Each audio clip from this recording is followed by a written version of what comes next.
Let's welcome to the stage our panel on protecting school safety and keeping our kids safe. Teach your children well. Their father's help did slowly go by, and feed them on your dreams, the one they picked. Hi everyone, I think we're going to be starting with a clip, if that's queued up. I think the media has treated us completely unfairly. They came to our town expecting us to throw these rallies and, march for our lives and lay on the ground and with posters, that's not what we're doing. We don't want to wait around and protest for change. We want change, but we don't want outsiders coming in and forcing it upon us. It was a boy who stole his dad's guns. And I know that some of them are advocating for people to lock up guns, but I feel like locking up guns would go against the Second Amendment, even if it's in your house. I feel like that's an infringement because if you have a burglar come in, what are you gonna tell them? Hold on, there's a burglar, let me go get my gun out of the safe. Most of everybody here has grown up with guns or seen a gun or shot a gun. Most everybody knows how to shoot a gun. Then they know the number one rule, don't point it at anyone, don't even pick it up, act like it's always got ammunition in it. Guns,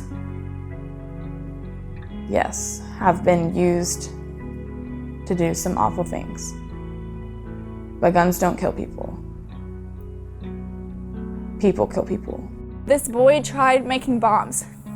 If there were bombs that gone off, you blame the bomber.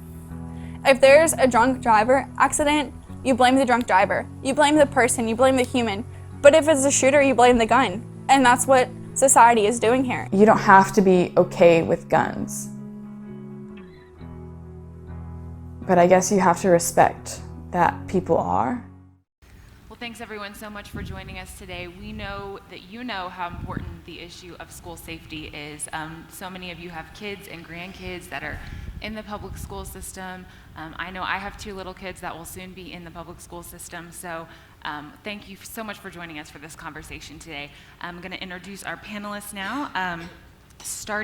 They're not in order, but I'm going to start with Laura Carno, who's right here in the middle. She's the founder of Faster Colorado, an organization that trains school staff members to be armed on campus. She actually raises private funds for these classes, as most districts don't have the budget for this training. Kelsey Harkness, to my right, is the senior news producer at the Daily Signal and the co-host of the Problematic Women Facebook Live show.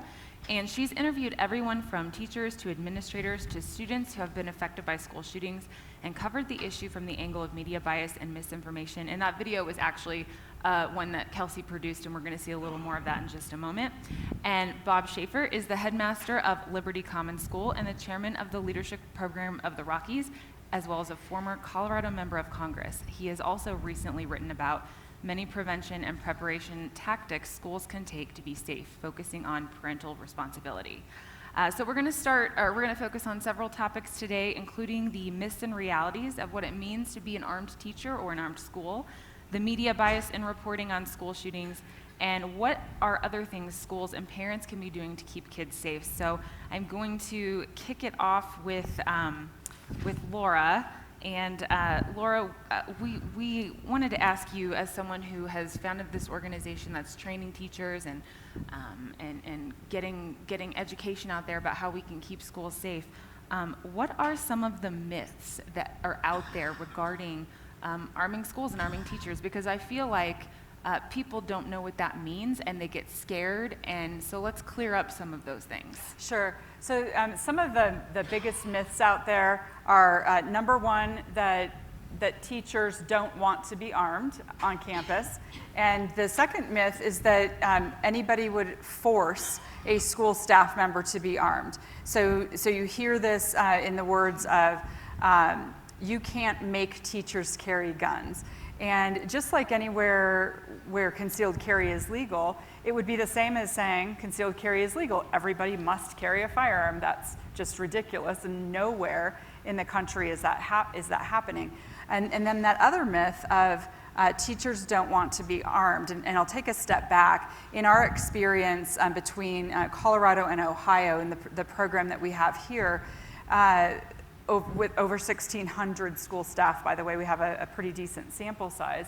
About 60% of the folks are actually administrators and not teachers. So when we think of quote unquote armed teachers, think of armed school staff that does include teachers for sure, but also coaches and janitors and principals and so forth. So those would be the two big myths that are absolutely not true.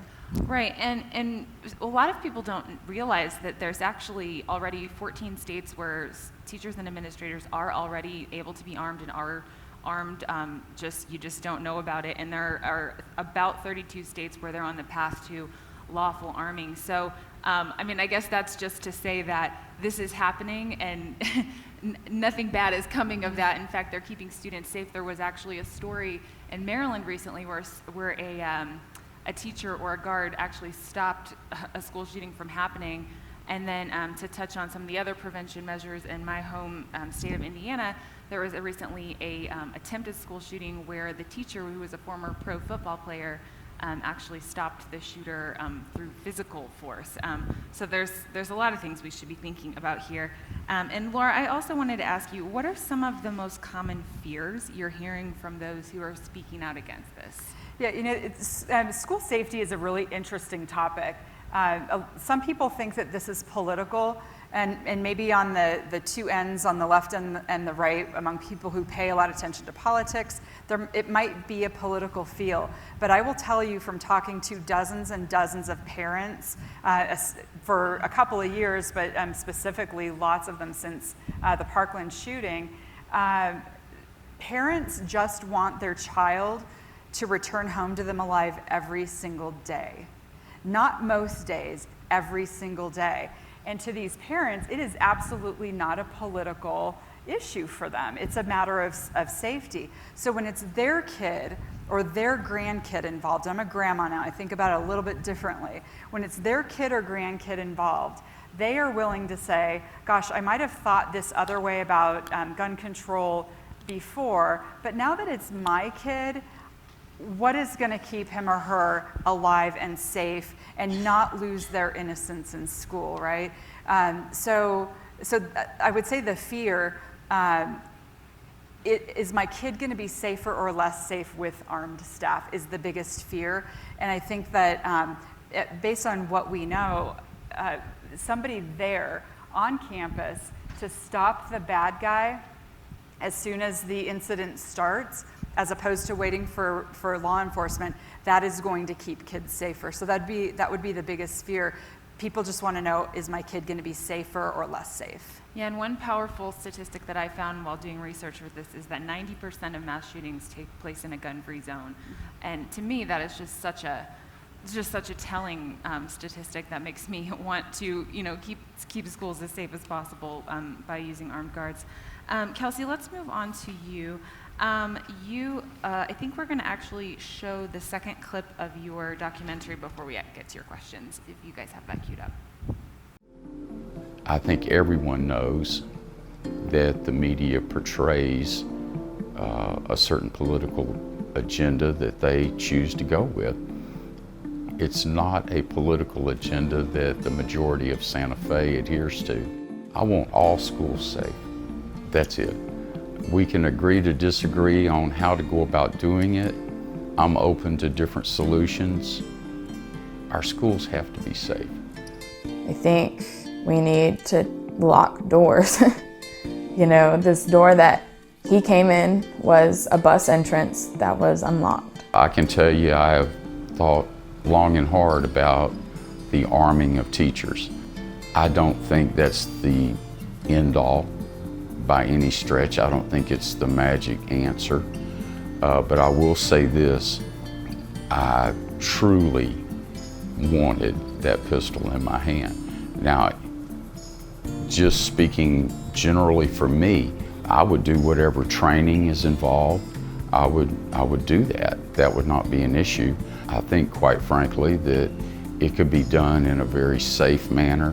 I think the weapons could be stored in a safe manner. All that would have to be done, but let's face it, it's another line of defense against evil.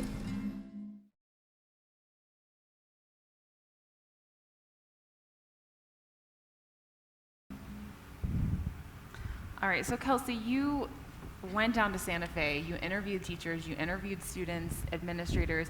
You've been in the middle of this, and what's so interesting is we were talking about, we heard so much about the Parkland shooting. You went down to Santa Fe, you were talking to people afterwards, and they said, why'd you go to Santa Fe?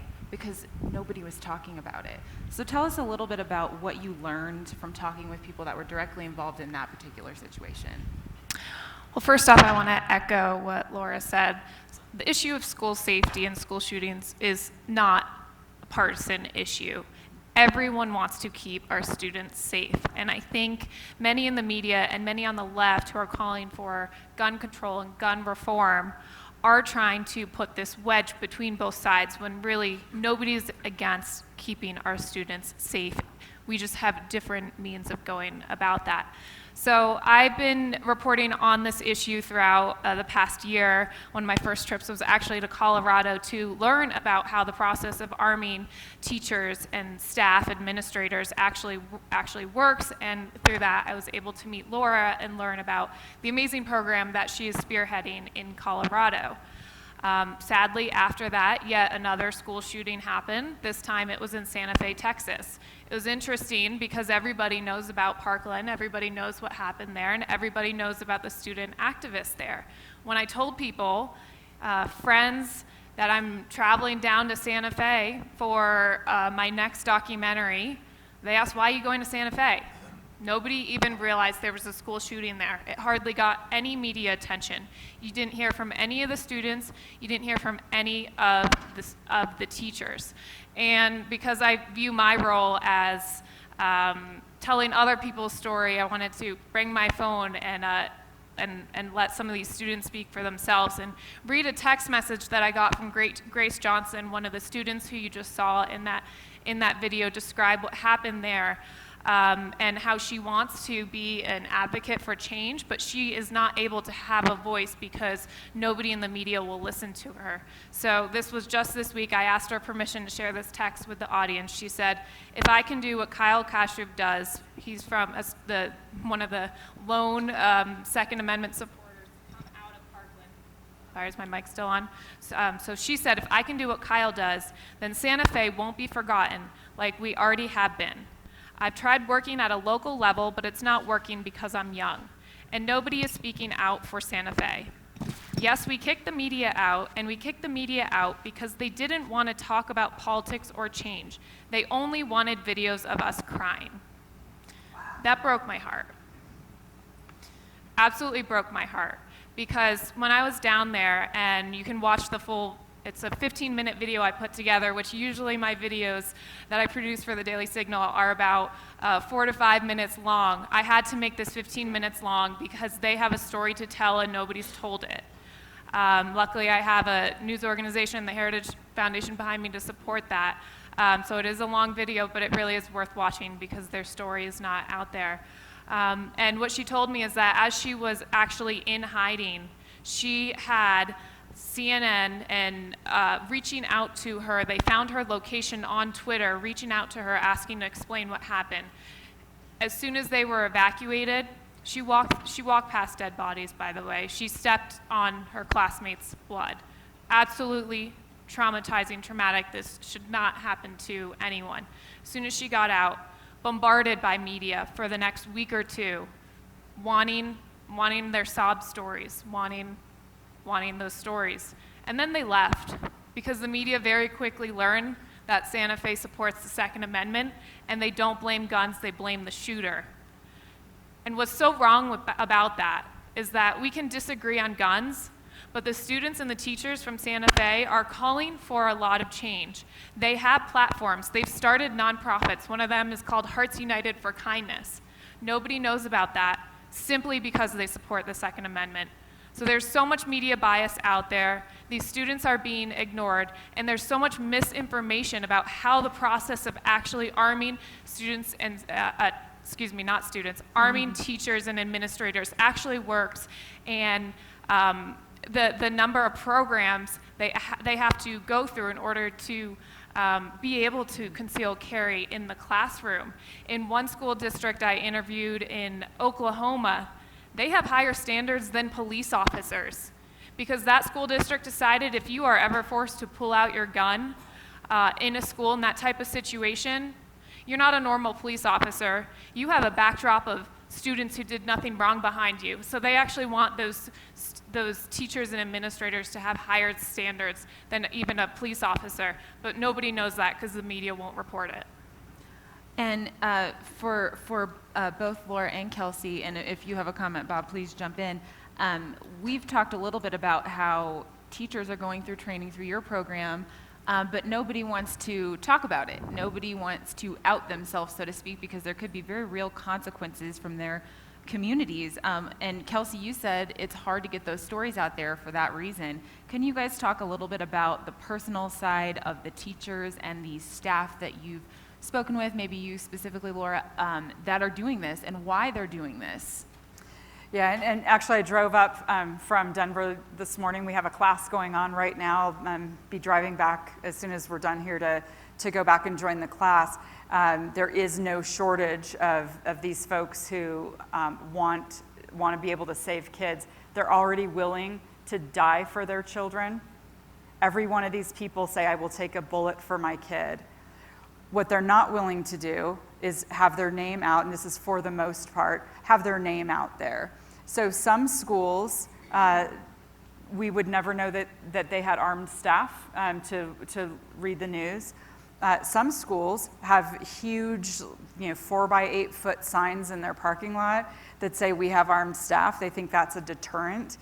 So there is that, it sort of runs the gamut. For the most part, even with a school that publicizes that they have an armed campus, most of them, a vast, vast majority, don't reveal the names of the school staff members. And why is that? They don't want those individuals to be on a kill list. We've heard a lot about kill lists with these bad guys. An exception, a guy who came through our class in June, had done some national media, and I asked him, I said, so what was behind your decision to do this? And he said, honestly, if somebody's gonna come in here to kill kids, I want them coming to me first. I went, okay, that's a different way to go. But for the most part, they don't want to be, they don't want their names out there. The other thing, if you want to think about it this way, the fact that a person is armed at all, has a concealed carry permit at all, isn't really popular conversation in the teacher's lounge. Not every person that works in a school campus is in favor of that policy. And so some folks, even that already has an armed staff program, they don't even want to talk to other people on the campus who aren't part of that armed security team, because they just don't want to get the flack back from what these people might think about the fact that their school took that policy. And we are going to transition a little bit to some of the things that Bob has been focusing on. Arming teachers and staff is certainly, one way to keep schools safe, but there are a lot of other things that you can do too that people aren't talking about, because this is such a hot topic that I think that the other precautions and preventionary measures that schools and parents can take are kind of getting swept under the rug. So, Bob, can you talk to us a little bit about some of those things that you've written about and talked about regarding what parents can do and what schools can do outside of this? Sure. First of all, on every table is an article that I wrote about school safety for a school safety publication. And don't read it now. You can't read that and listen to us at the same time, but take it with you. There's some good instruction in there about prevention, preparation, response, and recovery are the four main areas that we talk about when we talk about school safety as a school principal or as school administrators. My bottom line message is this.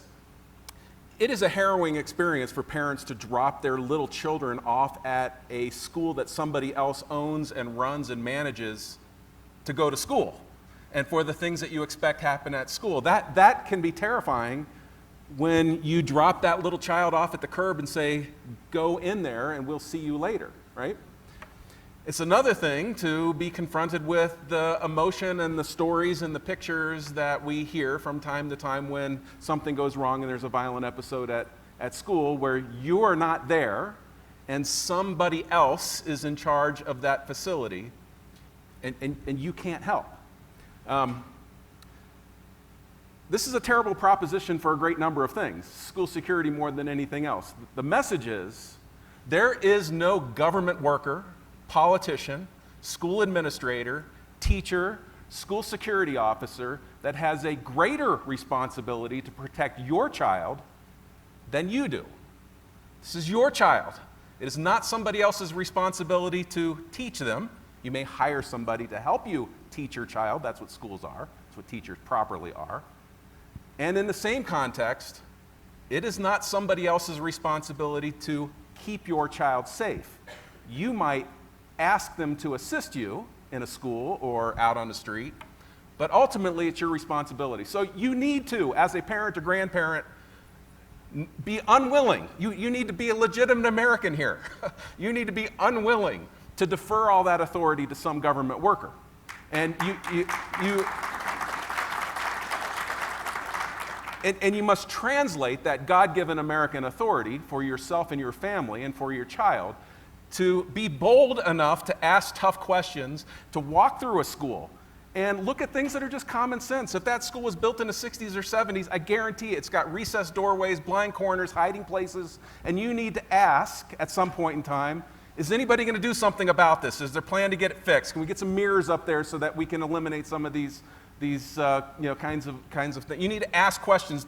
Has every phone in this school been tested to make sure that when someone dials 911, the address to the school pops up on the dispatcher screen?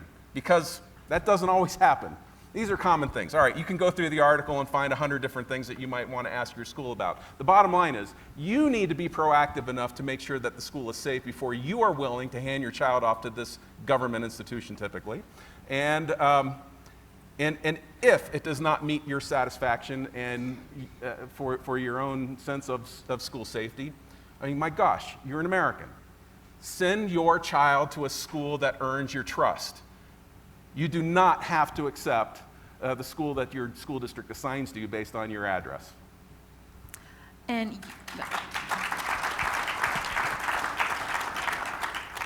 some of the other things that you've written about are having adult volunteers, anonymous tip lines, strategies for passing along strange behavior. You mentioned the architecture, the mirrors, and all that. Are you seeing people actually doing these things? Yes, absolutely. And are they working? Yes. Schools should be crawling with parents. Schools that tell parents you're not welcome or come up with reasons why they shouldn't be volunteering are dangerous schools. They're creating a vacuum that invites all kinds of negative things to occur. Violence is just one of them. Yes, we should be creating cultures in schools. This is a part of good administration. Mega campuses are dangerous places typically. Smaller schools where the administrators and teachers know the names of every one of those children are eminently safer. Administrators should be as knowledgeable about their school that they recognize when a child's behavior is different, maybe in a way that would suggest at least needs some follow-up questioning to make sure Johnny's not a danger to himself or let alone other people. When schools get way too big and way too bureaucratic, you miss that opportunity, that exchange with children and families. But the culture within the school is important as well. And it starts with the little things.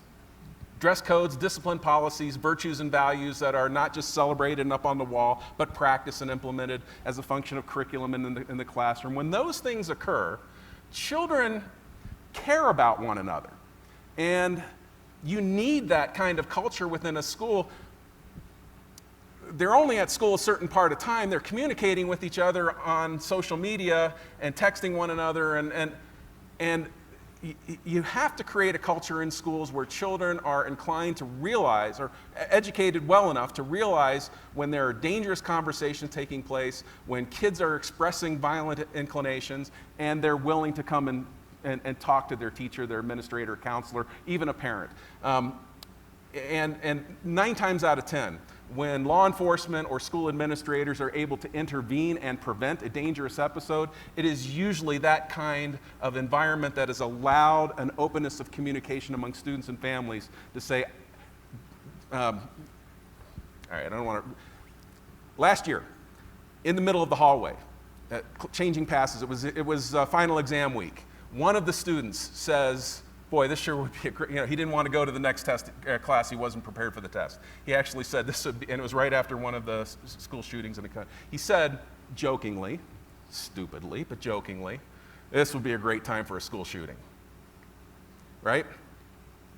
2 kids race down to the principal's office and say, name the kid, here's what he said. I don't think he was serious, but here's what he said. You're the adult, can you take it from there? We called the police, we interviewed the kid, we knew he was joking, but you still take that seriously. He said the words that warrant a discussion. Now the policy is a nice thing.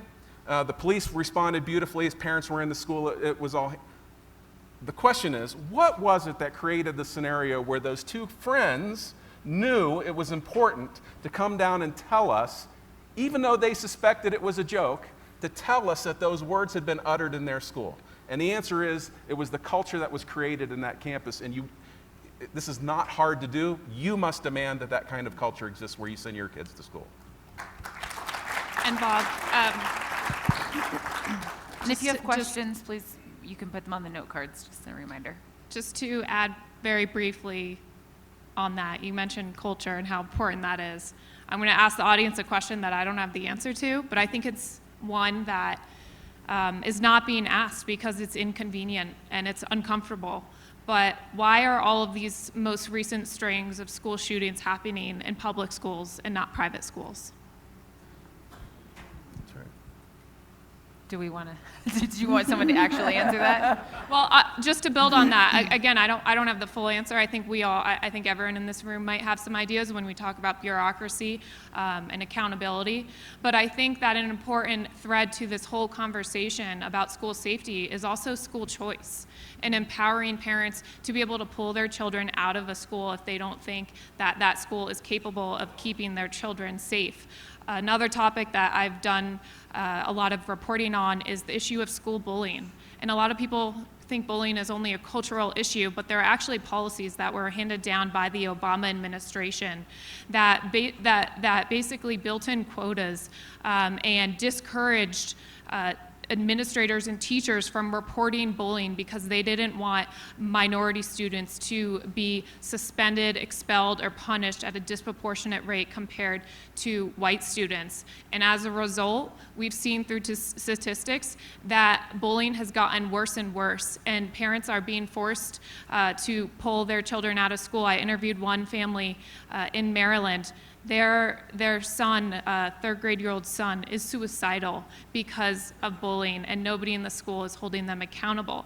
I also think when it comes to arming teachers in schools, if you are a parent who really is uncomfortable with that idea, then you should have the right to choose a school that isn't arming teachers. But if I'm a parent who doesn't feel comfortable sending my child to a school that doesn't have armed teachers who are willing to take a bullet and protect my child, I should have a right to make that decision as well. Yeah, I think you're so right about the school choice. That was kind of exactly what I was thinking when Bob was talking. I mean, that's such an important aspect of empowering parents to make the decisions they feel are best for their children. And as we know, parents are the best people to make those decisions. So I am going to go ahead and go to some questions. Can I add one thing to the Sure. parents' discussion, because I talked to an awful lot of parents about this. And if you think about what we saw on TV on the day of Sandy Hook, on the day of Parkland, one of the things the media loves to show is the look of anguish, utter anguish, on the looks of these parents' faces when they show up to the campus. They don't know if their child is alive or dead. They know that even if their child is alive, they will never be the same. they have lost their innocence forever. And so parents here in my state, when they called after Parkland to say, how do I prevent this from happening? They don't want to be that parent. We have the exact conversation that Bob was talking about. They feel like when an administrator says to them, our kids at our school are safe enough, we don't need to even talk about the policy of armed staff. And some of these parents, and it breaks my heart, they say, what am I going to do? It's the superintendent. And I say, you know what you do? That is your child. You are in charge of the safety, education, all of that of your child. You tell them if they aren't even open to having this conversation, if they aren't willing to answer all of these questions, you take your kid out and you bring them to a school that meets your safety standards, period. And it's interesting because sometimes it's the first time a parent has heard like the words that Bob said, that this is your kid. You hire people to educate your kid. But it is your job as a parent to do that. And it's turning the cube, I think, a little bit for some parents who've never really thought about it this way. And it's pretty fascinating to see this issue get people thinking about, oh, my kid, my responsibility, even though there's been decades and decades of government school telling us something different. And one point I actually wanted to make was, one thing that really stood out to me as we were discussing this beforehand was just that it can take up to 20 minutes for police to arrive on the scene at a rural school district. And I think that's something people maybe aren't considering sometimes when they're thinking about this stuff. What do you hear from people that are opponents of the movement to arm schools when they hear this kind of reality? Are you hearing any arguments against that or anything like that? Yeah, and sometimes it's even up to 45 minutes in some rural school districts. Most of these events are over in 3 to 5 minutes. So you're not immune in a suburban district or an urban district either. So that math holds. What's interesting is, I offer to debate anybody on this topic.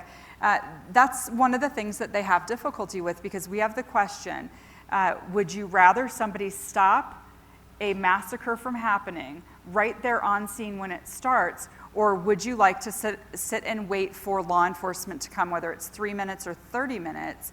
And it's one of those tough things they don't have an answer for. Usually the retort is, we need to talk more about mental illness, we need to talk more about not allowing people with mental illness or young people to get firearms. We all agree on that. Nobody here wants an underage person having a firearm they are not equipped to handle. I'm not talking about going hunting with one's family.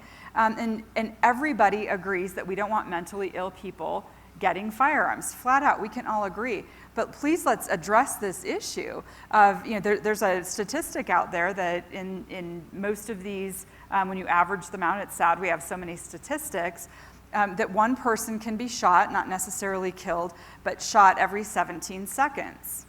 If it is your kid right next to where this thing starts, and the cop is sitting in the parking lot, how many 17-second intervals are you okay with? And if it's my grandkid, I go with 0. I want somebody right there, right then, and it's a tough thing that the other side just doesn't have a good response to. And on that front, we've talked a lot about the issue of fairness today. And I would say one thing that I think is really unfair when it comes to the issue of arming teachers is the left conflating people's passion and excitement for the Second Amendment with people's passion or excitement for arming teachers. The truth is, you do this for a living. You wish you didn't have to do this for a living. I wish I didn't have to report on this for a living. The fact of the matter is, school shootings are happening. They're problematic, and we need to solve them. And arming teachers is one piece of this very complicated puzzle. Right, and talking about it is part of that. One of the big things that Steamboat has been pushing is just having conversations. And not everyone in this room has to agree that that's the way to go either, but that's why we're talking about it. So I want to move to questions. First question is, and this could be for anyone that wants to pick it, what are your thoughts on campus carry on college campus, and how do we get states and universities to allow it? What about private schools as well? So I'll take it from a Colorado standpoint. We have allowed campus carry on college campuses for a great number of years. There have been 0 negative incidents. These are adults. If you're over 21 in Colorado, you can have a concealed carry permit. There are lots of things that people said, well, what if this happens? What if that happens? None of them have happened. And it's one of those things where you say, do you trust law-abiding citizens, just ordinary citizens, not law enforcement, law-abiding citizens to be in charge of their own self-defense? And does that change when they walk on a college campus, whether they're a student or they go there for some sort of an event? Is that okay with you? Do you trust them, or should it only be members of law enforcement? And time and time again, every situation where ordinary people can make that decision for themselves, we're not seeing these bad things happening, and on the contrary, we're actually seeing crime go down because the bad guys, they don't want to die in the course of their bad guy life, and when they know that there's a place where folks can be armed, they're much less likely to commit their crimes. The weekend that the NRA has their annual meeting, wherever it is across the country, there's always a report a week or two later in the paper saying record low crime. You know why? Because the bad guys go somewhere else. They want to go. They don't want to die in the course of being a bad guy. All right, next question. This may be one for you, Bob. What can students do to ensure their own protection, and how do we make sure that we have a voice? How do we make sure that we have a voice even though we're not able to vote? Essentially, is the question. Depending on the age, college campus is one thing. You're adults, you're off on your own, you're responsible for your own safety and security, and the institution to a reasonable degree as well. When you're a child, yes, you want to, as you get older and mature, you acquire more and more ability and the wherewithal to think about protecting and defending of yourself. Children should not have to think about this on an hour-to-hour, day-to-day basis. This is not really for, children should know they are safe. And schools have to take the efforts to project that. And the question was asked, how do you answer? There's great debate about this. When somebody asks, are there armed teachers and administrators in your school? There's great debate on how to answer that question. I'll tell you how we answer it, and that is we try to avoid answering it. This is America. We live in the West. The same answer for the school is the same answer for you. You probably ought to assume everybody in the room is armed, right? Just assume that. An armed society is a polite society. We deserve respect. I'm willing to protect what's mine and myself and my family anytime, wherever I can. So you assume what that means. Don't mess with me, please. Okay? Okay? You should. Now we should, and then let's be friends. That's the way we conduct ourselves as individuals. At our school, we have the same institutional answer. We are prepared to defend ourselves. We are prepared to fight back on behalf of our students. Are we armed? Not saying. Just assume you should assume every school is. That's the way it ought to be. Last time you were on an airplane, did you have a federal air marshal on the plane? You don't know. You assume you might have. That would be a good thing for everybody in society to think about when they think of schools. Unfortunately, the laws and rules, you know this about most schools already, and so do bad guys. 99% of schools in America are gun-free zones, right? You're not going to, it's unlikely somebody's going to fire back at you on most school campuses throughout the country. So it'd be better if all of us together, students included, help project the notion that this is a school where we're safe, our teachers are prepared to protect and defend us, and students to protect themselves, by the way. I don't know if curriculum matters. If kids are not exposed to great books, they underappreciate the value of human life and the relationship between individuals. If there's an inability to even discuss among yourselves as private student citizens your spiritual life, you are pushing out of the school a conversation that is very important in how kids relate to one another and look out for one another and protect and defend one another. And so students, you need to fight for values, virtues, open conversations in your school campuses. If you're older students and into that sort of thing, third graders, you're not understanding what I'm talking about, right? And you just need to look out for one another. That's the best way to protect one another. And when kids are bereft of good, solid curriculum that helps to train them about what a real American is, about the value of human life, as I say, about epic stories, whether it's a tragedy or a triumph, if they don't know those sorts of things, then they can't imagine quickly how to respond to a student in crisis or a violent situation that unfolds right in front of them. Kids who are well educated and intelligent, they know what to do. We just need more smart kids in America. Did you want to add one more comment?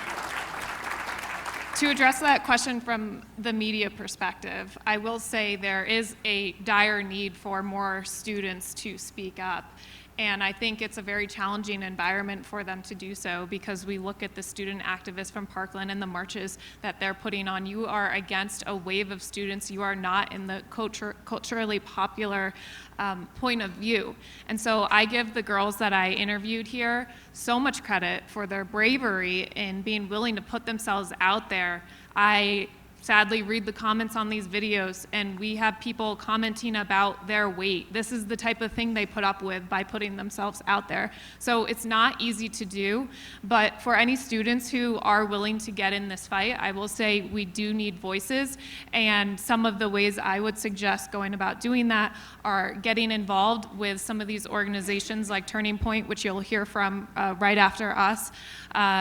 Also get involved with the nonprofits that students from Santa Fe are starting, and just get on Twitter and be a voice and put yourself out there as someone who's willing to give a different perspective to the media, because we do need to hear from you.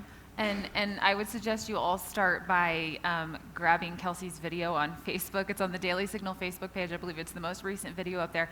And share it, because that's the whole thing. We got to get the stories out there. Obviously, the media are not covering the students in Santa Fe, and so that's up to us to get the story out there. And it has over 1 million views right now, and that's only like 4 days in. So we're doing a good job so far. So thank you, everyone, for listening.